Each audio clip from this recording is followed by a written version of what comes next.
columna y baluarte de la verdad, edificando con sana doctrina a la Iglesia de Cristo.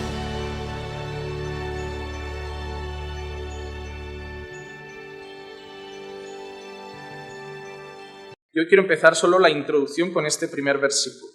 Y dice así la palabra del Señor. Israel es un viñedo frondoso, dando fruto para sí mismo. Según la abundancia de su fruto, así multiplicaba los altares. Cuanto más rica era su tierra, más hermosos hacían sus pilares sagrados. Vamos a orar un instante para pedir la dirección de Dios.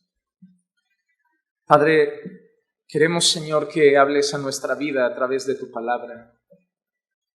Señor, no hemos venido simplemente aquí para leer, para escuchar. Hemos venido, Señor, para que tú plantes, Señor, una semilla en nuestros corazones y que pueda dar fruto.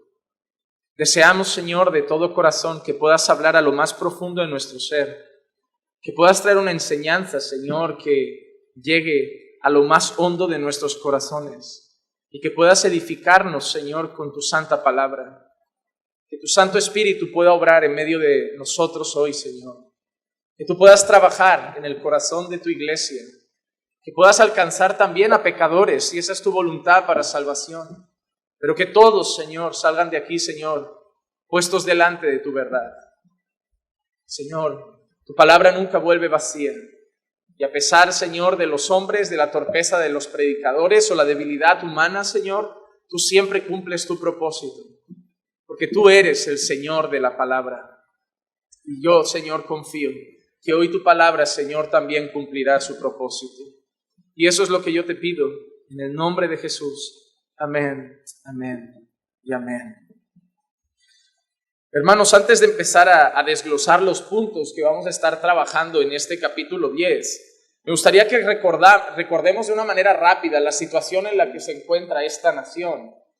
Esta nación era una nación bendecida por el Señor, una nación que había sido cuidada por Dios de sus enemigos, una nación que a pesar de no tener una gran potencia militar, había vencido todas las batallas.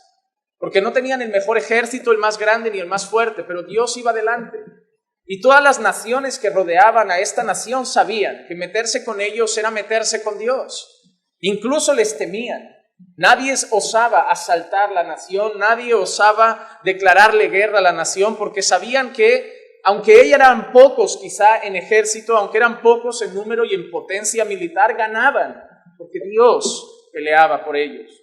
Además de eso, Dios los había hecho crecer en población. Una de las bendiciones que Dios traía sobre la nación era el tema de ser muy fértil. Tenían muchos hijos y se multiplicaban en gran manera. Además de eso, Dios había provisto todo lo material que necesitaban.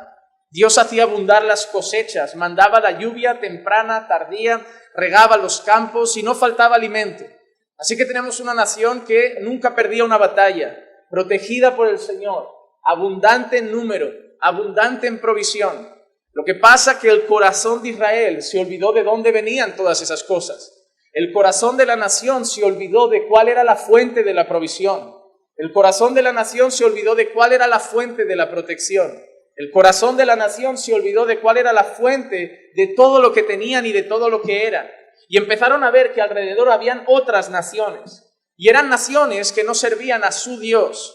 Naciones que servían a otros dioses. Y esas naciones no seguían normas, no seguían mandamientos, no tenían leyes. Se consideraban más libres que Israel, porque podían hacer exactamente todo lo que quería su corazón. Si su corazón quería tener mujeres, tenían mujeres. Si querían tener hombres, tener hombres. Si querían hombres y mujeres, hombres y mujeres. Si querían orgías, orgías. Si querían borracheras, borracheras. Sus dioses no habían dado mandatos. Sus dioses no habían dado leyes. Sus dioses no habían puesto límites a su manera de vivir y ellos vivían conforme a sus pasiones. Israel veía eso y por un momento seguramente pensó que Israel gozaba de menos libertad quizá que otras naciones. Claro que el Dios de esas naciones era falso y no solo falso, sino que no era santo. Entonces Israel empezó a tener celo, por decirlo de alguna manera, quizá del estilo de vida de esas naciones, de la diversión que parecía tener esas naciones. Y empezó a cambiar a Dios por los amantes. Empezó a cambiar a Dios por otros dioses falsos. Empezó a cambiar a Dios y sus mandamientos por una vida de libertinaje, una vida de idolatría. Se empezó a rendir a otros dioses, a dioses falsos y a vivir una vida conforme a las costumbres de las naciones paganas que tenían alrededor. El Señor los podía haber desechado, el Señor los podía haber matado, el Señor los podía directamente haber castigado y condenado, pero el Señor en su misericordia y bondad decide llamar a Israel a volverse a Él. Los decide amar, los decide cuidar, los decide abrazar nuevamente, pero Israel, a pesar de gozar de ese amor misericordioso del Señor, quiere irse nuevamente con los amantes. No acepta ese amor de Dios, no acepta esa misericordia de Dios, quiere seguir viviendo conforme a sus iniquidades. Y el Señor entonces declara juicio contra la nación. Llega un momento que Dios dice, bueno, la única manera que veo posible de tratar con vuestro corazón es a través de disciplina, a través de juicio, a través de castigo. Y Dios dice que les va a quitar todo eso. Van a ser invadidas por otras naciones, van a caer bajo la esclavitud de otras naciones, van a perder su provisión. Incluso vimos la semana pasada que Dios iba a cerrarlos a madre.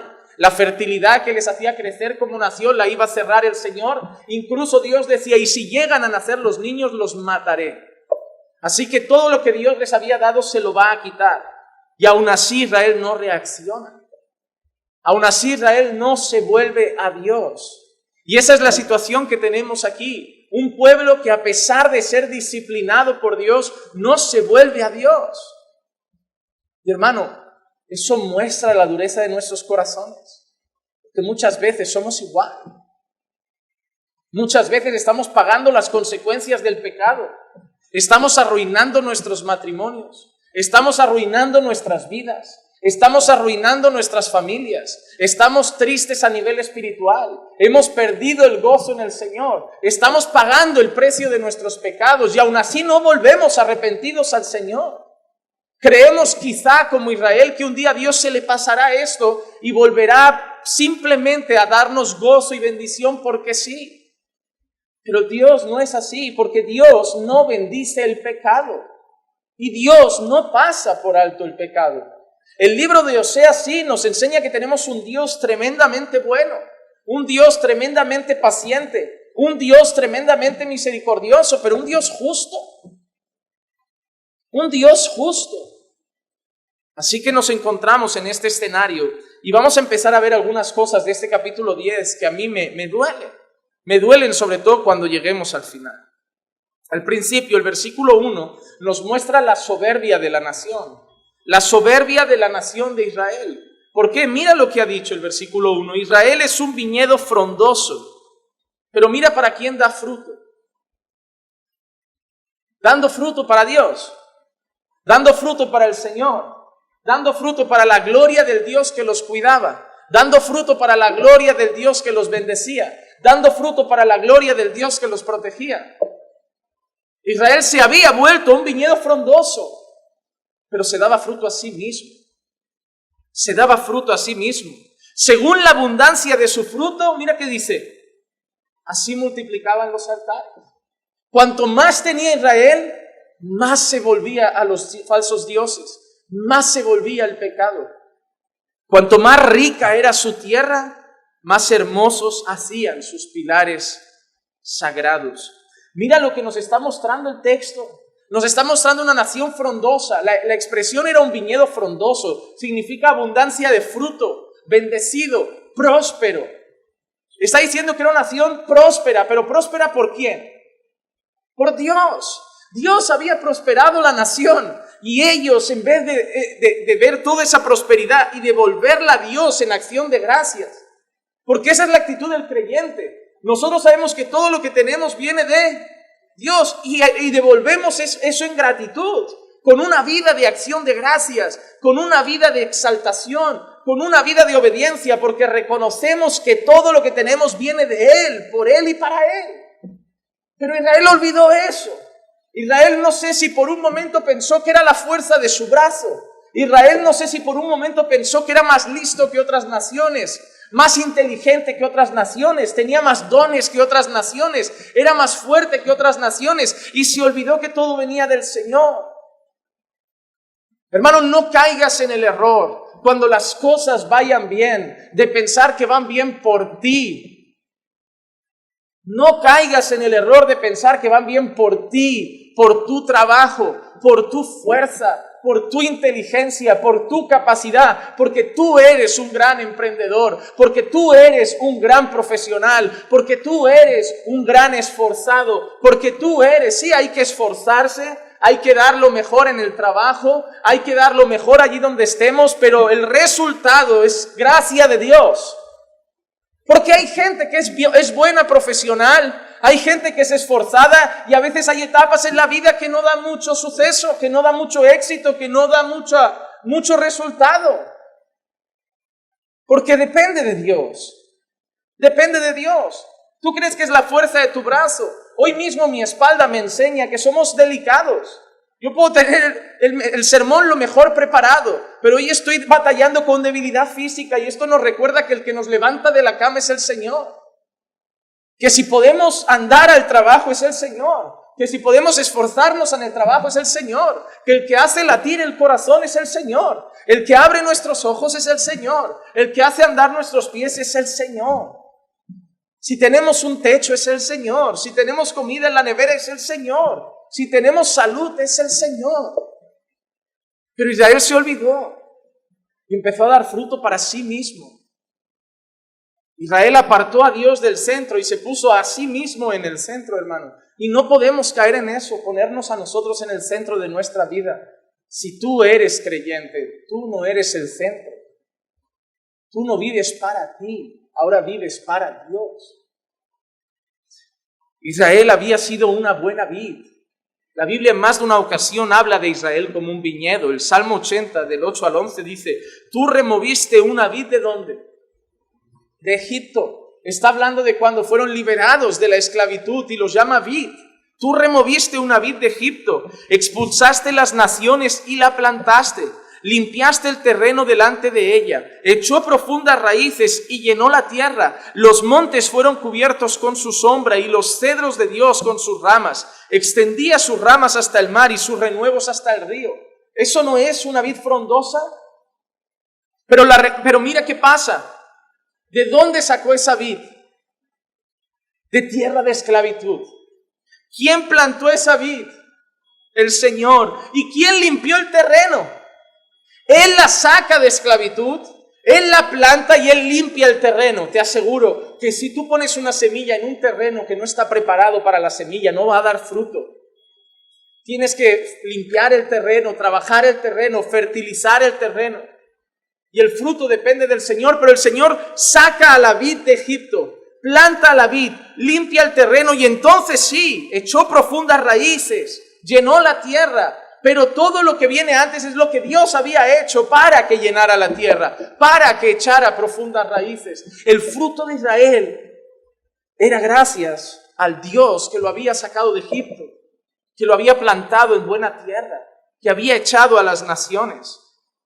Pero ahora se había olvidado de quién lo sacó de Egipto. Se había olvidado de quién lo plantó. Se había olvidado de quién limpió el terreno. Y ya no daba fruto para él. Ahora daba fruto para sí mismo. Se había vuelto una vid ególatra. Y esa palabra es peligrosa. La egolatría, hermano, la egolatría es el culto al ego. La egolatría es la adoración del ego. La adoración del yo. Miren este texto que todos conocen, Éxodo 20, 3 al 5. No tendrás otros dioses delante de mí. No te harás ídolo ni semejanza alguna de lo que hay arriba en el cielo, ni abajo en la tierra, ni en las aguas debajo de la tierra. No los adorarás ni los servirás. Tenemos un gran error dentro del movimiento evangélico actual de que cuando leemos ese texto solo nos viene el catolicismo romano a la cabeza.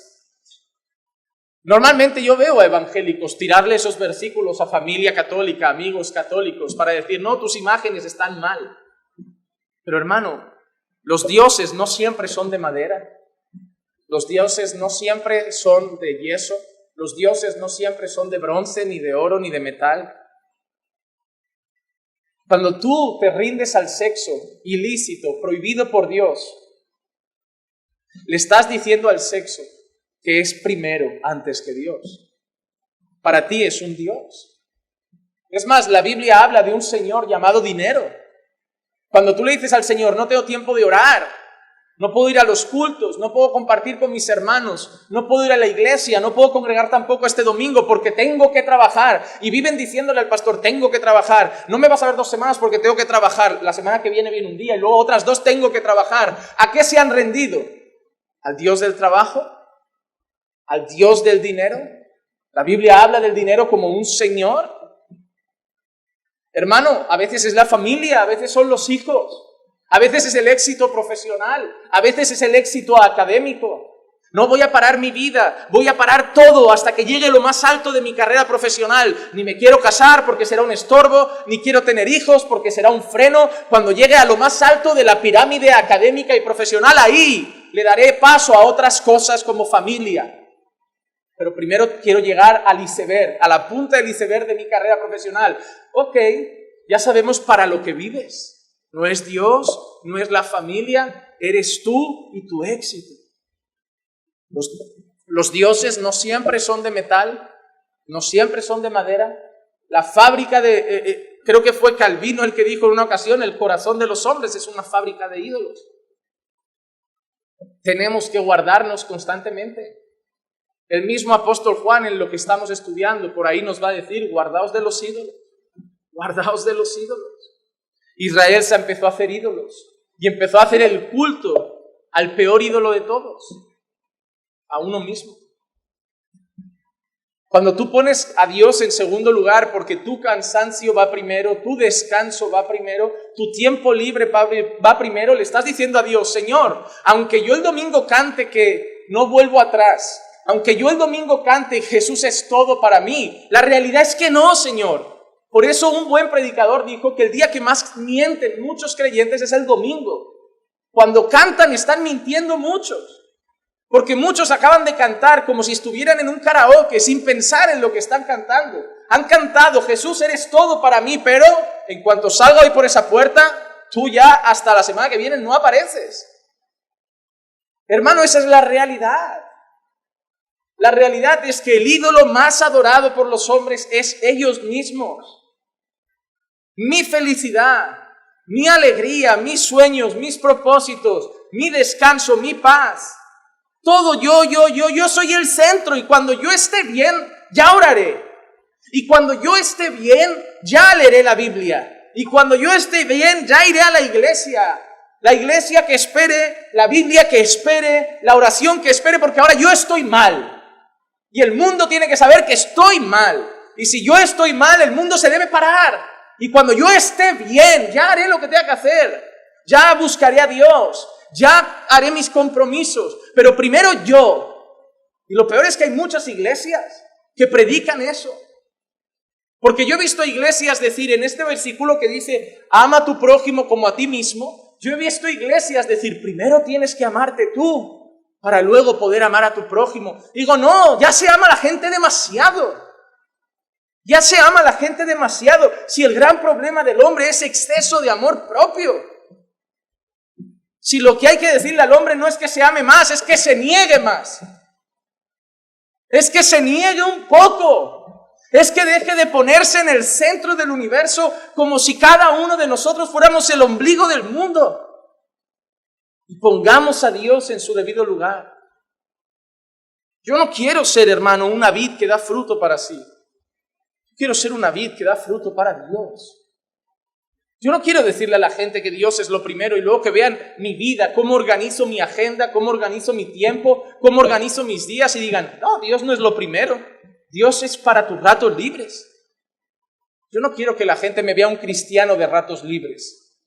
Yo quiero que la gente me vea un cristiano de todo el momento, en todo lugar y a todas horas. Quiero que la gente vea mi agenda, vea mi manera de hablar, mi manera de vivir y la gente diga, este chico tiene un Señor y no es él. Este chico tiene un Señor y es Jehová de los ejércitos. Él no vive para sí, vive para Dios. Y eso es lo que deben ver en todas vuestras vidas. Pero ahora veían que Israel vivía para sí mismo. Israel ahora quería servir a dos señores. Mira el versículo 2 y 3. Su corazón es infiel. Es infiel. Ahora serán hallados culpables. El Señor derribará sus altares y destruirá sus pilares sagrados. Ciertamente ahora dirán, no tenemos rey porque no hemos temido al Señor. Y el rey, ¿qué hará o qué haría por nosotros? Su corazón es infiel. Su corazón es infiel. Así ha descrito a Israel en muchas ocasiones el Señor, como una adúltera, como alguien que quería a Dios, pero a los amantes también. Quería servir a dos señores. Quería estar bien con Dios y bien con el mundo. Quería estar bien con el Señor y bien con las naciones paganas. Quería tener a Dios y a Baal. Quería las dos cosas. ¿Por qué no se pueden los dos? ¿Por qué no podemos adorar por la mañana al Señor y por la tarde a Baal? ¿Por qué no podemos darle el domingo o el sábado al Señor y darle el domingo o el sábado a Baal, a Sera o a tantos otros? Que Dios ya había dicho que solo a Él se debía adorar, que no había otros dioses fuera de Él. Pero se habían vuelto infieles. Incluso dice, ahora dirán, no tenemos rey, porque no hemos temido al Señor. El Señor iba a hacer todo, iba a dejarlos sin protección, sin reyes, sin autoridades. Pero además dice, ¿y el rey qué haría por nosotros? Mira qué pregunta. Aunque tuviéramos, dice, no tenemos rey, porque el Señor lo habrá quitado. Pero si tuviéramos rey, ¿qué haría por nosotros? ¿Qué puede hacer un rey cuando el Rey de Reyes va a hacer algo? Si Dios quiere mandar algo a una nación, nada lo puede impedir. Si Dios quiere que erupcione un volcán en La Palma, ya pueden poner un tapón ahí, que va a salir lava por donde quiera.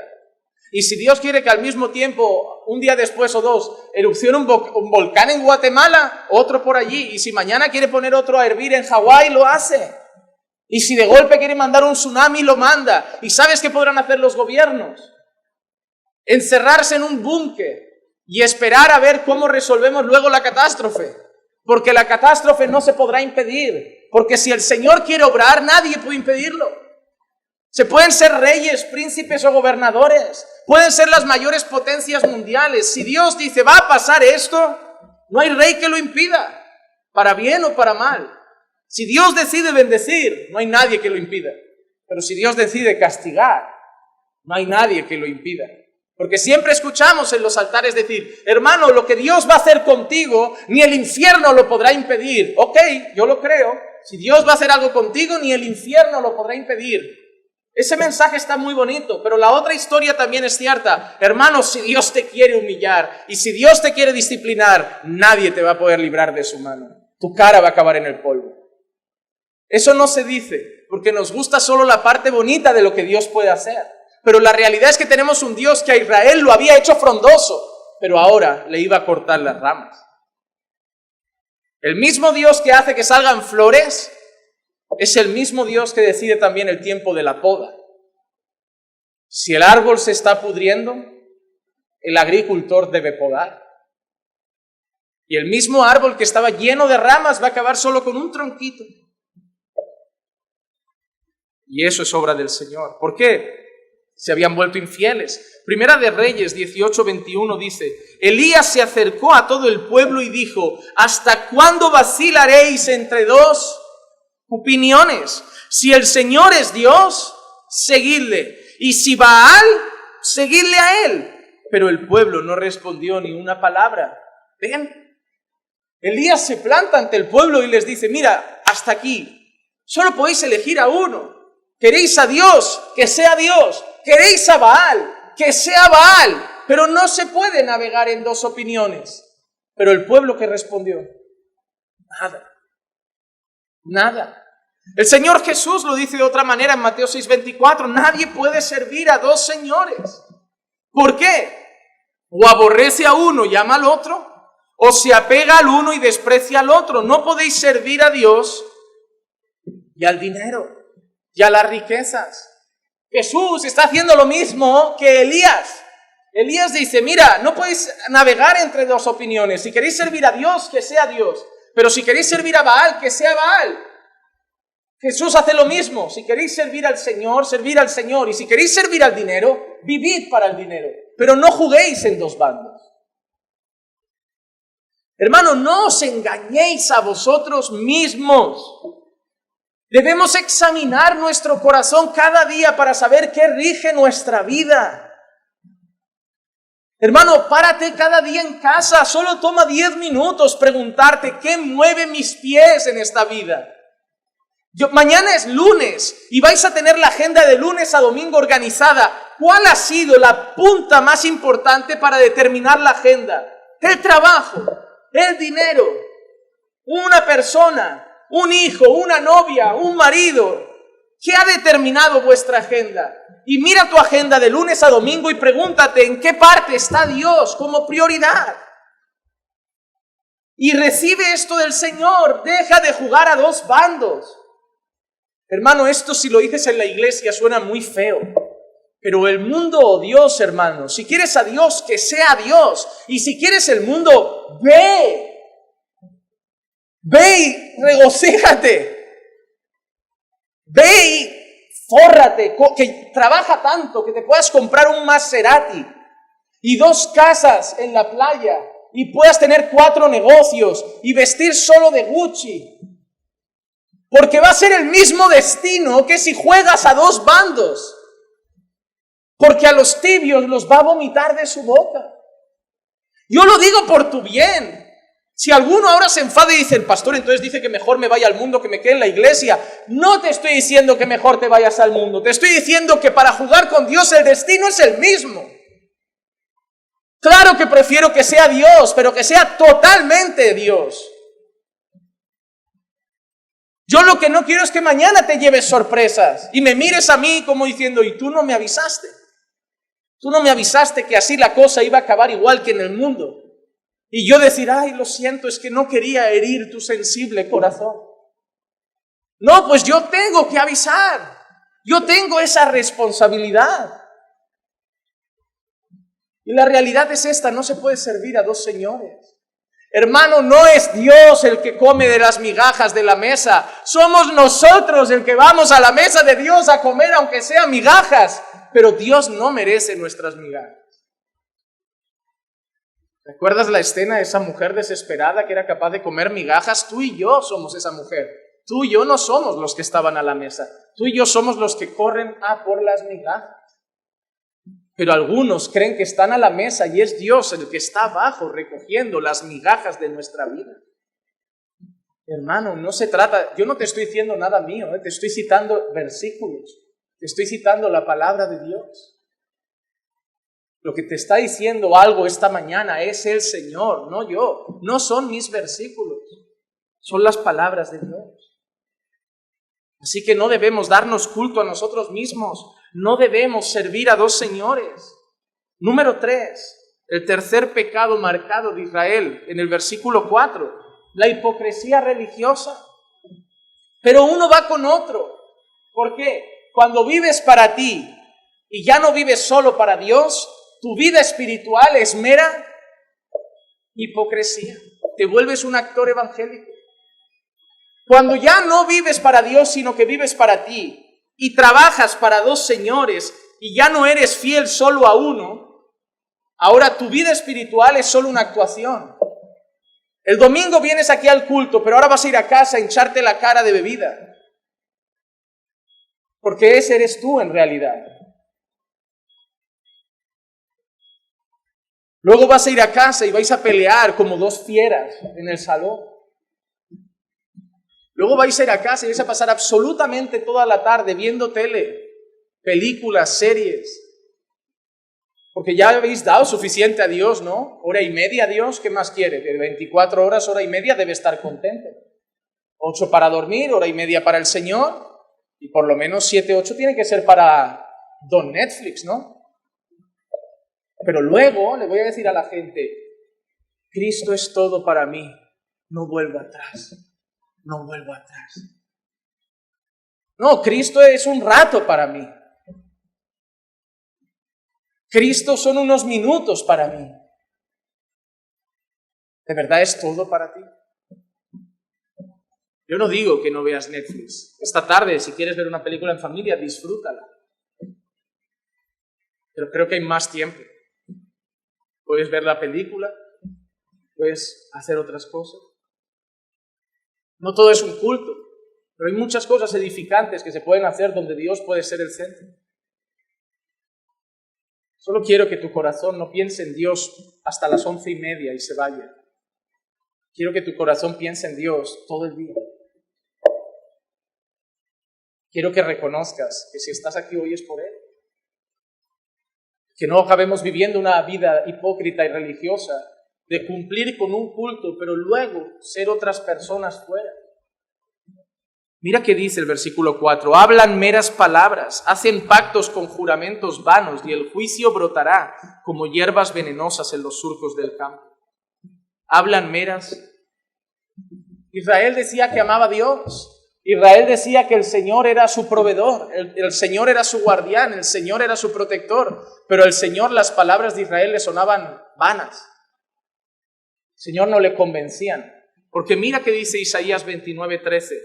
Dijo entonces el Señor, por cuanto este pueblo se me acerca con sus palabras y me honra con sus labios, cantan alabanzas, cantan canciones para mí, levantan sus oraciones.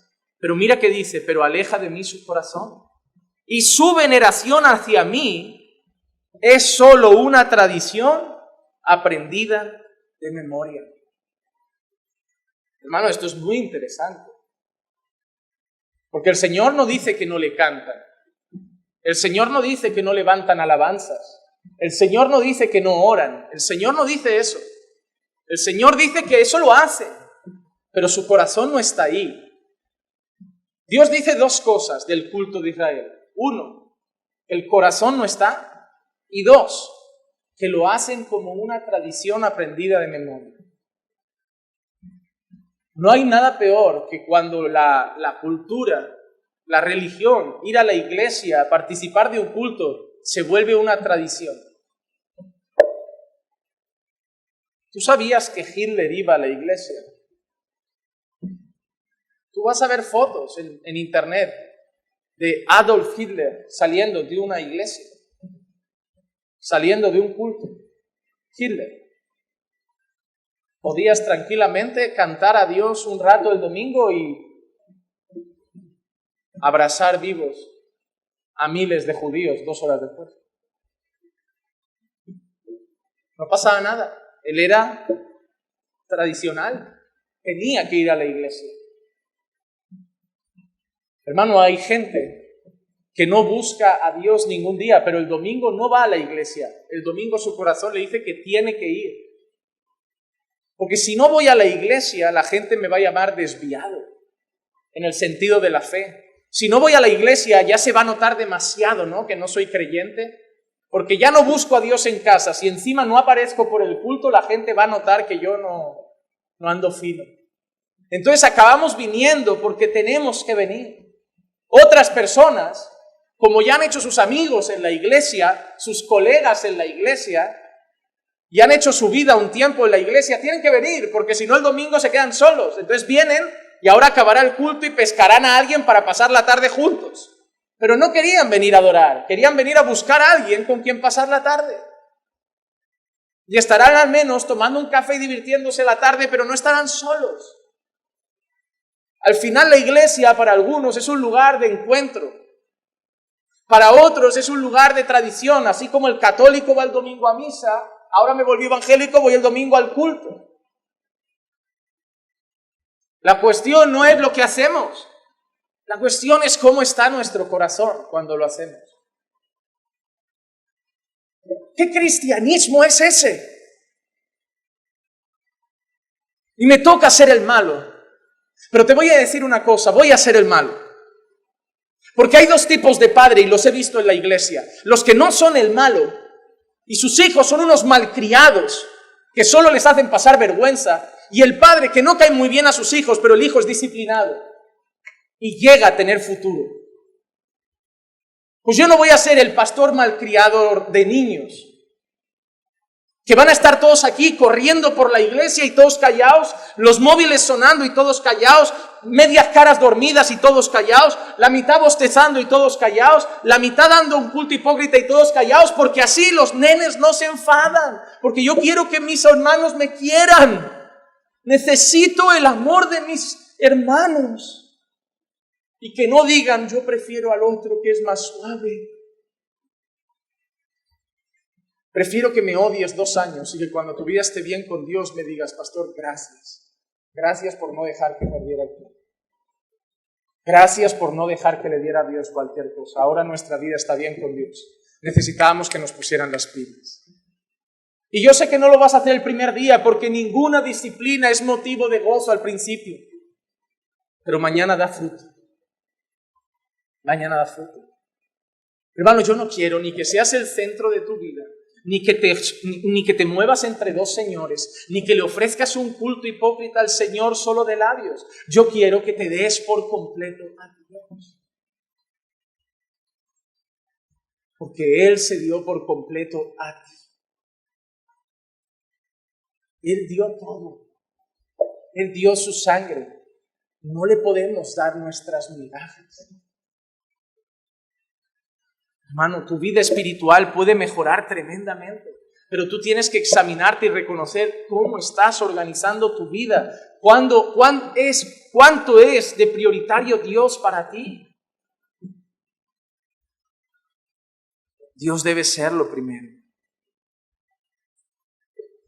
Israel había caído en una profunda idolatría. Israel había caído en una profunda idolatría. Y este texto nos va a demostrar lo peligroso que es. Versículos 5 al 11. Por el becerro de Betabén temerán los habitantes de Samaria. En verdad por él hará duelo su pueblo y sus sacerdotes idólatras se lamentarán a causa de él, porque de él se ha alejado su gloria. También el becerro será llevado a Asiria como tributo al rey Jareb. Efraín se cubrirá de vergüenza, Israel se avergonzará de su consejo. Samaria será destruida con su rey como una astilla sobre la superficie de las aguas, del agua. También serán destruidos los lugares altos de Abén. El pecado de Israel, espinos y abrojos crecerán sobre sus altares. Entonces dirán a los montes, cubridnos, y a los collados, caed sobre nosotros. Desde los días de Gibeá has pecado, Israel, allí se han quedado. No los alcanzará en Gibeá la batalla contra los hijos de la iniquidad. Cuando yo lo desee, los castigaré y se juntarán pueblos contra ellos cuando sean castigados por su doble iniquidad. Efraín es una novilla domesticada que le gusta trillar, pero yo pasaré un yugo sobre su hermosa cerviz. Unciré a Efraín, arará Judá, rastrillará a Jacob por sí mismo. Dios va a castigar la idolatría del pueblo hasta el punto que el pueblo va a decir, cubridnos a los montes, cubridnos. El castigo de Dios va a ser tan severo que el pueblo le va a pedir a los montes, cubridnos para que Dios no pueda llegar a castigarnos. Pero no habrá cómo, no habrá cómo. El Señor ha hablado de su doble iniquidad. Eso es una expresión de la cantidad de pecado que estaba acumulando la nación. Su doble iniquidad. Me han cambiado por otros dioses, han dado la espalda a mis mandamientos, se han revolcado en el pecado, están adorando a ídolos. Y eso ha subido. Así como la alabanza sube como olor grato y fragante ante los ojos del Señor, así como nuestras oraciones suben como olor grato ante el Señor, eso, hermanos, sube como olor abominable, que produce asco a Dios. Y Dios va a mandar juicio severo. Juicio severo. Levítico 26:30 dice, y destruiré vuestros lugares altos, derribaré vuestros altares de incienso y amontonaré vuestros cadáveres sobre los cadáveres de vuestros ídolos. Pero mira el versículo como acaba. Pues mi alma os aborrecerá. Hermano, yo siempre escucho decirle a la gente, Dios aborrece al pecado, pero ama al pecador. Mira lo que dice este versículo. Mi alma, ¿qué dice? Os aborrecerá. Os aborrecerá. ¿Eso habla de cosas o de personas? Él no dice, mi alma aborrecerá vuestros lugares altos, mi alma aborrecerá vuestro incienso, mi alma aborrecerá vuestros ídolos. Dice, mi alma os aborrecerá a vosotros. a vosotros. Hermano, la Biblia dice, el que se constituye amigo del mundo, se constituye enemigo de Dios. Dios lo aborrece.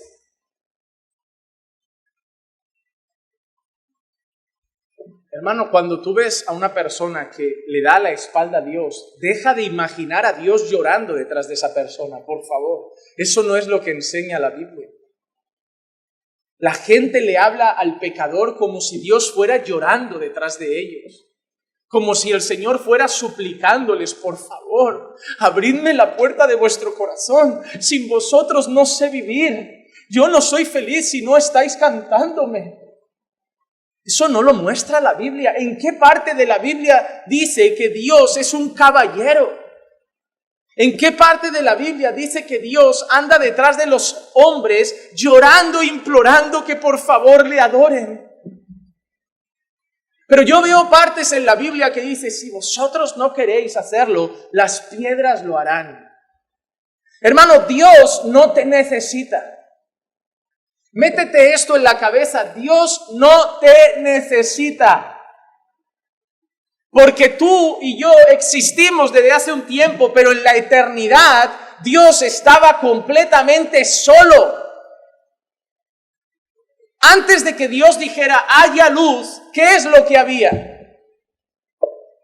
Había Dios. Antes de que Dios dijera, haya luz, ¿qué había? Había Dios. ¿Y en qué parte de la Biblia dice que Dios estaba solo, triste?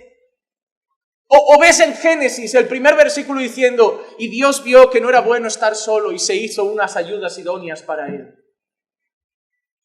No vemos eso. La gente cree que la gracia de Dios llegó con Jesús.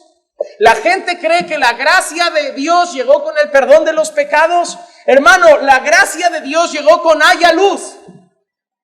¿Y sabes por qué? Porque no había ninguna necesidad de que tú y yo existiéramos. Gracia es un favor inmerecido. Tú y yo no necesitábamos existir. Estamos aquí porque Dios dijo, haya luz. Porque Dios quiso traer el mundo a existencia, porque Dios quiso hacer al hombre a su imagen y semejanza, porque Dios quiso hacerle una ayuda idónea y hacer que se multiplicaran, porque Dios quiso perdonarlos después del diluvio, porque Dios quiso. Todo es gracia. Dios lleva perdonando a la raza humana desde el inicio de los tiempos.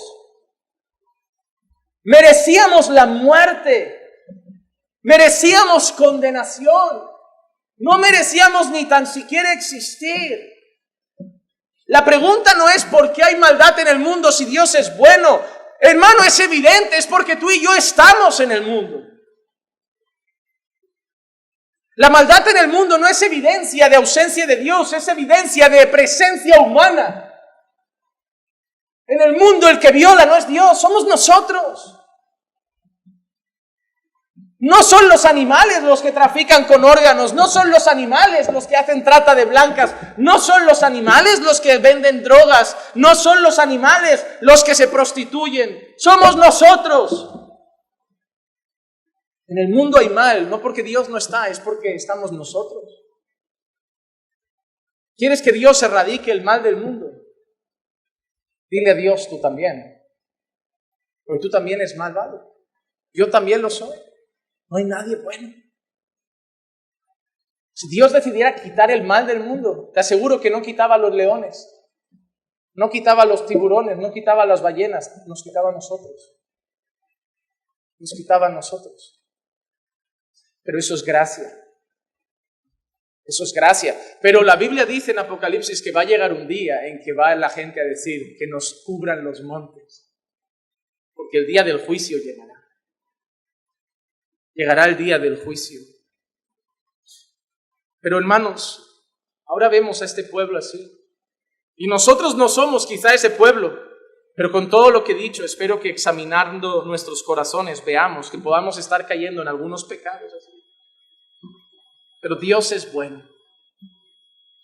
Dios ha visto que el pueblo vive para sí mismo. Dios ha visto el pueblo dándole culto a dos señores.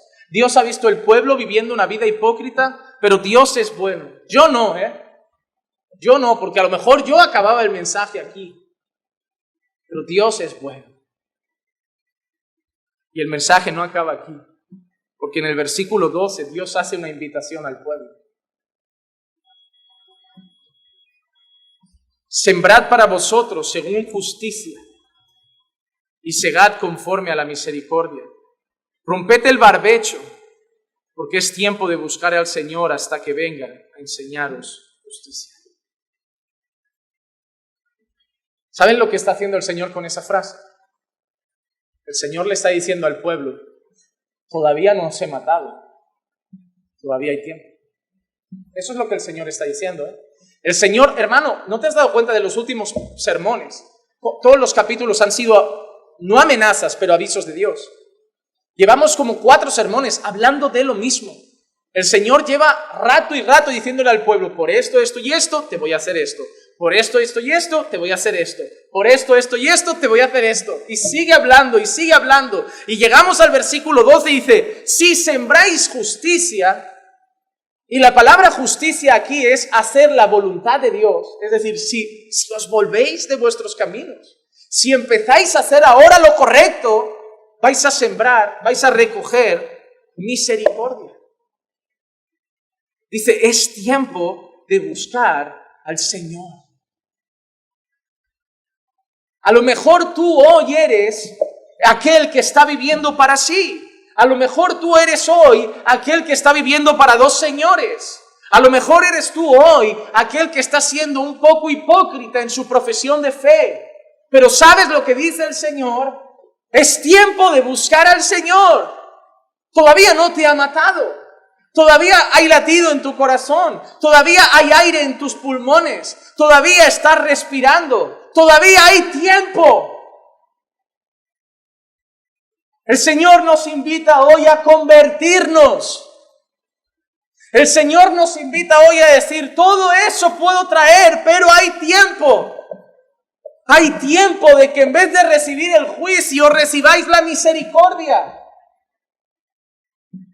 Como dice 2 de Crónicas 7:14, si se humilla mi pueblo, sobre el cual es invocado mi nombre, y oran, y buscan mi rostro, y se vuelven de sus malos caminos, entonces yo iré desde los cielos, perdonaré su pecado, y sanaré su tierra.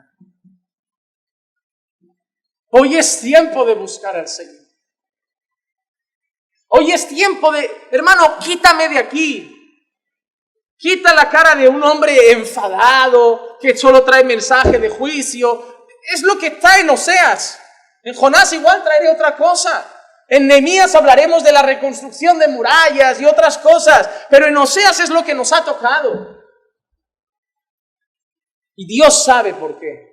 Porque te aseguro que no me levanté una mañana así, voy a predicar Oseas. No, Oseas tendrá algo interesante. No, fue orando.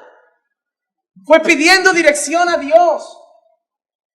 Fue buscando en el Señor qué necesita tu pueblo, qué necesita tu iglesia y qué necesita caminando por fe. Y aparece Oseas, que era todo muy bonita la historia de la prostituta amada, pero luego han venido mensajes de juicio. Hermanos, yo no sé cómo vivís en casa. Yo no sé cómo os tratáis en casa. Yo no sé cuánto buscáis a Dios en casa, pero yo sé lo que dice la palabra. Es tiempo de buscar al Señor. Y yo sé que si mañana pasa algo, mis manos están libres de tu sangre. Mis manos estarán libres de tu sangre. Porque yo te habré dicho, es tiempo de buscar al Señor. Si hoy cambias tu semilla y empiezas a sembrar justicia, si hoy empiezas a dejar de vivir para ti y vives para Dios, si hoy dejas de jugar a 2 bandos y te vas al equipo de Dios, si hoy dejas de dar la espalda a Dios y le empiezas a dar la espalda al mundo, si hoy empiezas a buscar a Dios de verdad, si hoy empiezas a cumplir sus mandamientos, vas a recoger misericordia y no juicio. Hoy es tiempo de buscar al Señor. Hoy es tiempo de irse a casa. Cada uno encerrarse en sí mismo unos minutos, pedir perdón a Dios.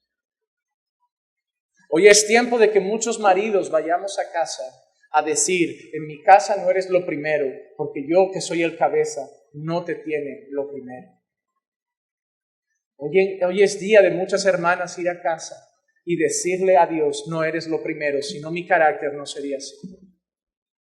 Hoy es tiempo de jóvenes ir a casa, encerrarse en sí mismos un rato y decirle a Dios, no eres lo primero, porque necesito estar todo el día con otras personas, porque tú no eres suficiente para mí. Necesito whatsappearme con los muchachos y las muchachas, necesito estar todo el día tontado delante de una pantalla, porque tú no eres lo primero. Necesito satisfacer otros deseos. Hoy es tiempo, hermano, de volver a buscar al Señor. Es tiempo de buscar al Señor. No me importan los números, me importa nuestra vida espiritual como iglesia.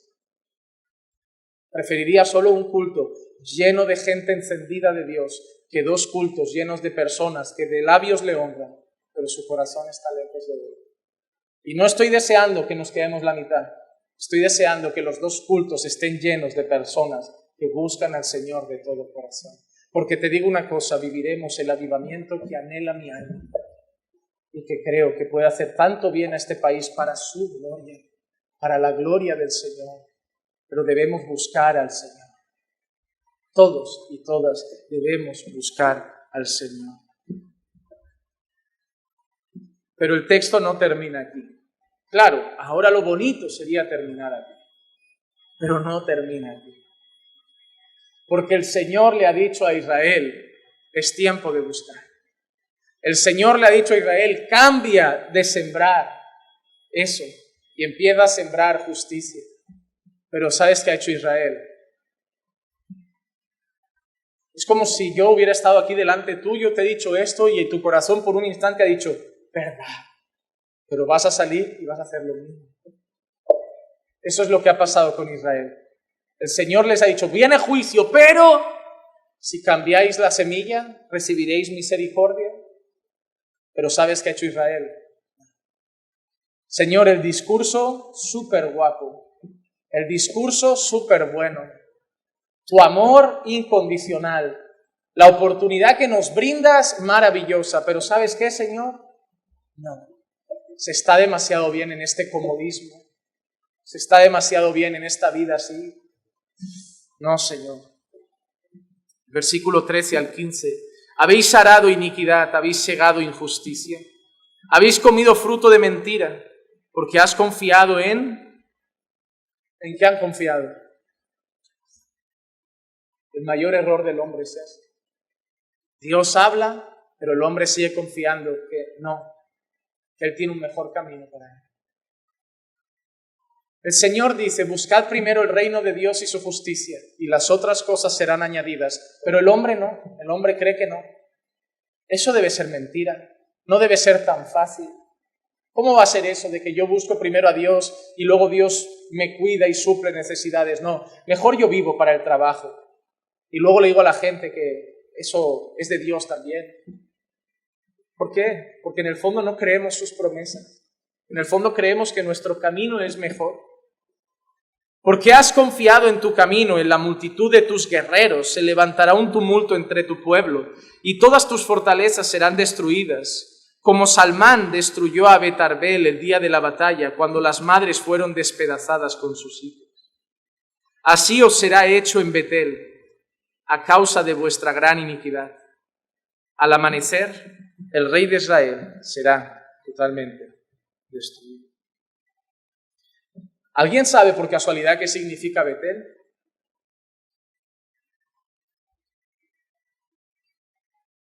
Betel es un lugar de bendición de Dios, es una casa de Dios.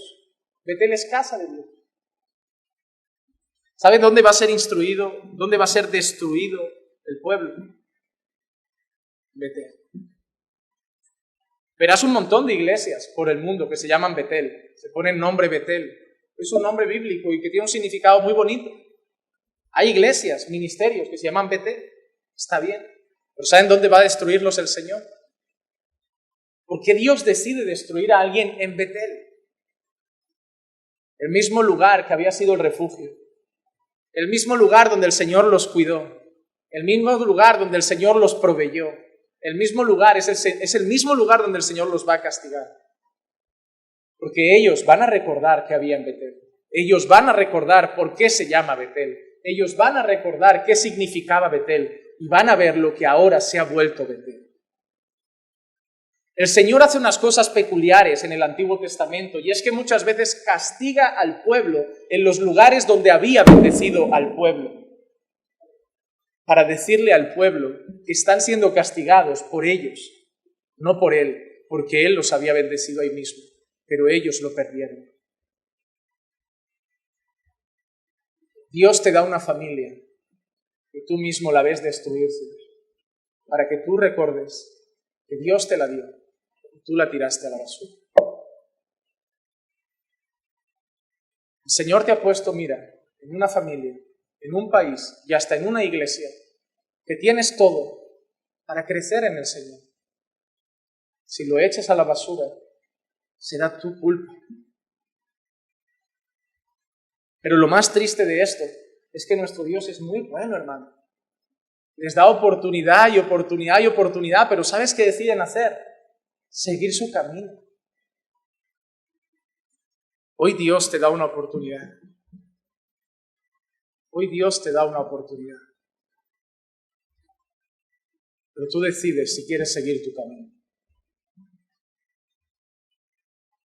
Hermano, no hay mejor vida que la que se vive para Dios. Tú no sabes más que Dios de la vida. Tú no sabes más que Dios de la familia. Tú sabes más de hijos que yo, pero tú no sabes más de hijos que Dios.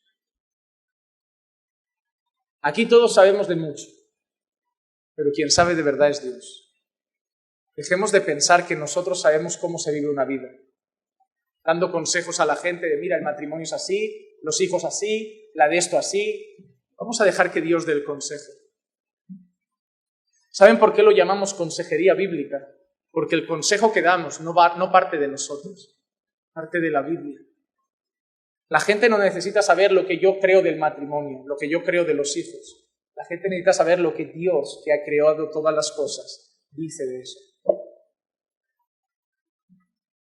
¿Quieres tener un buen matrimonio? ¿Quieres tener una buena familia? ¿Quieres tener una buena vida? Y cuando digo buena vida me refiero a una vida plena en el Señor. Vive como el Dios que sabe todas las cosas quiere que vivas. Deja de elegir tu camino. Deja que Dios elija el camino por el que debes andar. Porque habrá un día que aunque este juicio parece grande, habrá un día que habrá un juicio mayor. Apocalipsis 20, 11 al 15. Y vi un gran trono blanco y el que estaba sentado en él, de cuya presencia huyeron la tierra y el cielo y no se halló lugar para ellos. Y vi a los muertos, grandes y pequeños, de pie delante del trono, y los libros fueron abiertos. Y otro libro fue abierto, que es el libro de la vida, y los muertos fueron juzgados por lo que estaba escrito en los libros según sus obras. Y el mar entregó a los muertos que estaban en él, y la muerte y el Hades entregaron a los muertos que estaban en ellos, y fueron juzgados cada uno según sus obras. Y la muerte y el Hades fueron arrojados al lago de fuego. Esta es la muerte segunda, el lago de fuego. Y el que no se encontraba inscrito en el libro de la vida fue arrojado al lago de fuego. Hermano, hay una gloria eterna para los que siguen el camino de Dios. Y hay un fuego eterno para los que siguen su camino. Déjame decirte algo. Dios te ama tanto. Dios te ama tanto que hoy te está dando otra oportunidad para que elijas el camino de Dios y no tu camino. No mires el mensaje de un hombre enfadado porque no lo es. No mires el mensaje de un juez porque no lo es. Mira el mensaje de un Dios que te ama, que te dice, todo esto va a venir, pero todavía hay esperanza. Tú decides si vas a adorarte a ti o vas a rendirte a Dios. Pero Juan 12:25 dice, el que ama su vida, la pierde. Pero el que aborrece su vida en este mundo, la conserva para vida eterna Israel se amó más a ellos que a Dios. El juicio viene sobre ellos. ¿A quién vas a amar tú? Si te amas a ti en esta vida más que a Dios, tu vida la acabarás perdiendo. Pero si te niegas a ti mismo y amas a Dios sobre todas las cosas, habrás perdido tu vida en esta tierra, pero ganarás tu vida para la eternidad. Hermano, el mundo se cansa de decirme que disfrute, que la vida es corta. Y yo le dije, no, yo aquí voy a perder mi vida. La eternidad es bien larga y yo la quiero en gloria. Yo no me importa perder, ¿qué? ¿70 años? ¿80 años? De negarme, de vivir para el Señor, una eternidad gloriosa, sin enfermedad, sin dolor, sin tristeza, sin lágrimas, sin pecado, sin muerte. Vale la pena perder nuestra vida en esta tierra y ganar la eternidad con el Señor. Hermano, considerad vuestros caminos, considerad vuestras agendas, vuestras vidas, vuestras prioridades. Y hoy, con el corazón más pastoral que puedo tener en este púlpito, os ruego por las misericordias de Dios que entreguéis vuestros cuerpos como sacrificio vivo, santo y agradable a Dios. Os ruego, con el corazón más pastoral que Dios pueda darme, volveos de vuestros caminos. Es tiempo de buscar al Señor. Vamos a orar. Padre, te damos gracias por tu palabra. Gracias por este mensaje que nos has traído en este día. Gracias, Señor, por recordarnos, Señor, que eres justo, pero también eres bueno y eres paciente. Y hasta hoy has tenido paciencia para con nosotros. Señor, que esta palabra, Señor, que quizá torpe de mis labios, pero usada por tu Santo Espíritu, pueda dar fruto en la vida de mis hermanos. Que puedas tocar sus corazones. Que puedas hacer volver a aquellos que se han alejado, Señor. Hacerlos volver de sus malos caminos, Señor. Y que volvamos a sembrar para ti, Señor, y no para nosotros. Ayúdanos, Señor, a examinarnos a nosotros mismos, a considerar nuestro caminar y a volvernos a ti, porque hay esperanza en Cristo. Hay esperanza en Cristo, Señor. En Cristo todavía hay esperanza para salvación. Por eso, Padre, habla a la vida de mis hermanos hoy, Señor, en sus casas, en sus hogares, que puedan meditar esto en sus corazones. Y tú, Señor, haz tu obra en cada uno de ellos conforme a tu voluntad. Te lo pido en el nombre de Jesús. Amén. Amén.